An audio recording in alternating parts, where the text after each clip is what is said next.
आम इंतखाबात के नताइज का ऐलान अभी नहीं हुआ है, लेकिन एग्जिट पोल्स में जो इशारे मिल रहे हैं उसके असरात मुख्तलिफ रियासतों में नुमाया हो रहे हैं। कर्नाटक में कांग्रेस के अंदर खींचतान खुलकर सामने आ रही है।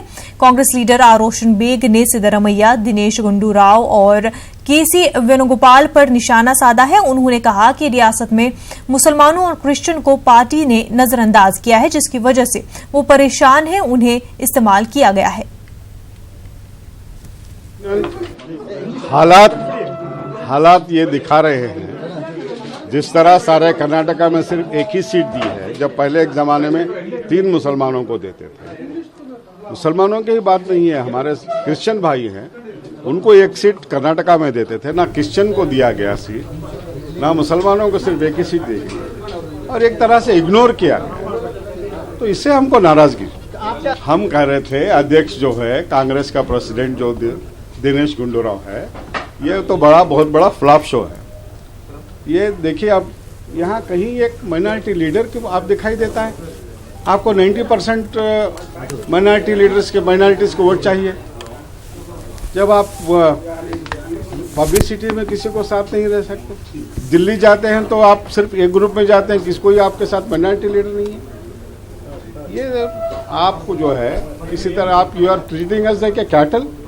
जो नेतागण हैं, जो सिद्धरामैया अपने आप को जो बहुत बड़े सीएलपी लीडर हैं, ये सिद्धरामैया जी है, ये दिनेश गुंडूराव है, ये सब जिम्मेदार। क्या आपकी नाराजगी राहुल गांधी से है या लोकल लीडर से, और आगे क्या देख रहे हैं आप? मेरी नाराजगी लोकल लीडर से है। मैं आज भी कांग्रेस का सिपाही हूँ। एक जमाने में नारा हुआ करता था, आधी रोटी खाएंगे, इंदिरा जी को लाएंगे, मगर अब क्या नारा है? हमारा नेता कैसा हो, जिसके पास पैसा हो, ये नारा हो गया। इससे हमको बड़ा। कर्नाटक से हमारे नुमाइंदे रऊफ अहमद हलूर इस वक्त हमारे साथ जुड़ चुके हैं। रऊफ, आपसे जानना चाहेंगे, जो इस वक्त देखा जा रहा है रोशन बेग नाराज है, अपने रीजनल जो लीडर्स हैं उनसे नाराज चल रहे हैं और साफ तौर पर उनसे इल्जाम लगा रहे हैं जो अक़लियत है उनको नजरअंदाज करने का। तो क्या ये एग्जिट पोल का असर साफ दिख रहा है?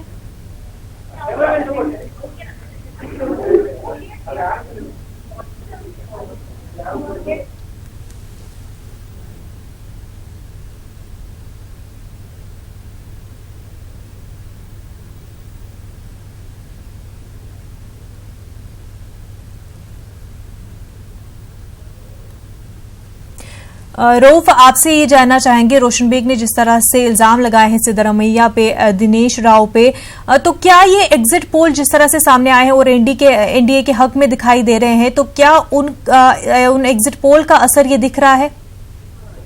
जी बिल्कुल भी। आज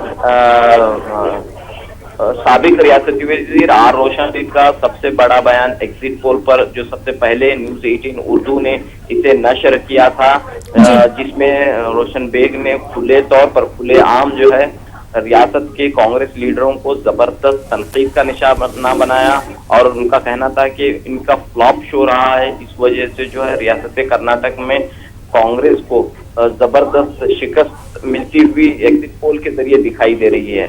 रोशन बेग के इस बयान के पीछे जाहिर सी बात है कि उनकी नाराजगी है। देरी चंद महीनों से जो उनकी नाराजगी है, भड़ास है। उन्होंने एक साथ जो है एग्जिट पोल जो ही ऐलान हुए हैं, उसका ऐलान होते ही अपने भड़ास को, अपने गुस्से को बाहर कर दिया है। उनका ये कहना है कि रियासत के जो कांग्रेस के लीडर हैं, मुसलमानों के साथ नाइंसाफी करते हुए आ रहे हैं। मुसलमानों को सीट नहीं दी गई, अक़लियतों को जो है मुनासिब नुमाइंदगी नहीं दी गई। हमेशा जो है 2 से 3 सीटें दिया करती थी कांग्रेस पार्टी, लेकिन इस मरतबा सिर्फ एक मुस्लिम उम्मीदवार को कांग्रेस ने टिकट दिया।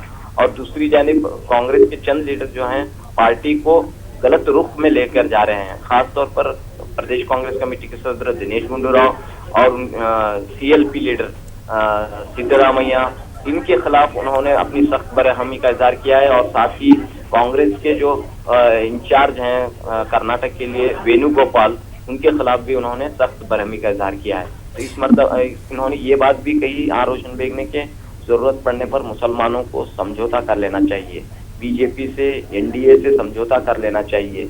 तो एक वाज़ह इशारा ये इस पूरे बयान के बाद ये वाज़ह पैगाम मिल रहा है कि क्या रोशन बेग अब आने वाले दिनों में बीजेपी में शामिल हो सकते हैं या फिर किसी दूसरी पार्टी को ज्वाइन कर सकते हैं। ये तमाम जो है कयास आराइयां की जा रही हैं, क्योंकि यहाँ पर जो रियासत कर्नाटक में जिस अंदाज में कांग्रेस और जेडीएस की मखलूत हुकूमत चल रही है और कहा यह जा रहा है कि इंतखाबात के बाद, लोकसभा इलेक्शन के नताइज के बाद ये हुकूमत ज्यादा दिन नहीं चलने वाली। तो इस लिहाज से क्या रोशन बेग ने अपनी पहले से ही तैयारी कर ली है कि दूसरे पार्टी जो इक़्तिदार में आने वाली है उस पार्टी का साथ दें? ये तमाम बातें जो हैं इस वक्त उभर कर सामने आ रही हैं।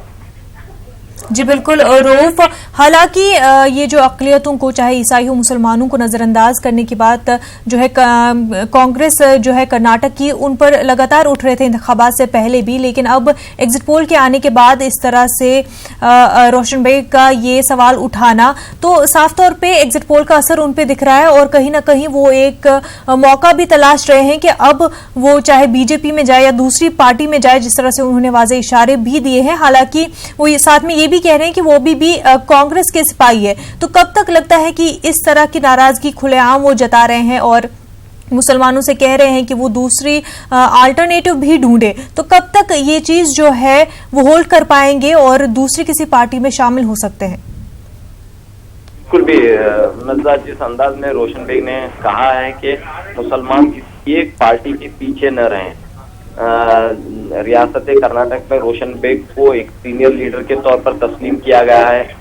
तकरीबन जो है 7 मरतबा वो एमएलए रहे हैं, कई मरतबा कैबिनेट मिनिस्टर रहे हैं, लेकिन इस मरतबा उनका जो मुतालिबा था कि उन्हें कैबिनेट में जगह दी जाए, तो रोशन बेग के बजाय जमीर अहमद खान जो नए कांग्रेस में दाखिल हुए हैं, तो उनको जो है कैबिनेट में शामिल किया गया।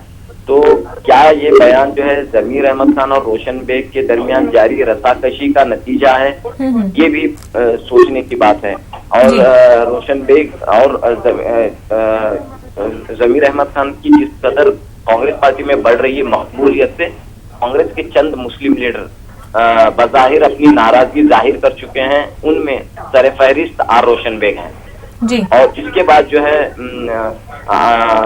जिस अंदाज में एग्जिट पोल आए हैं, एग्जिट पोल के बाद इन्हें जो है खुले तौर पर एक मौका मिल गया लीडरों को निशाना बनाने का। इनका कहना है कि इनके खराब कारकर्दगी की वजह से पार्टी का ये हाल हुआ है। जी बिल्कुल रऊफ, बेहद शुक्रिया आपका तमाम तर तफसीलात के लिए।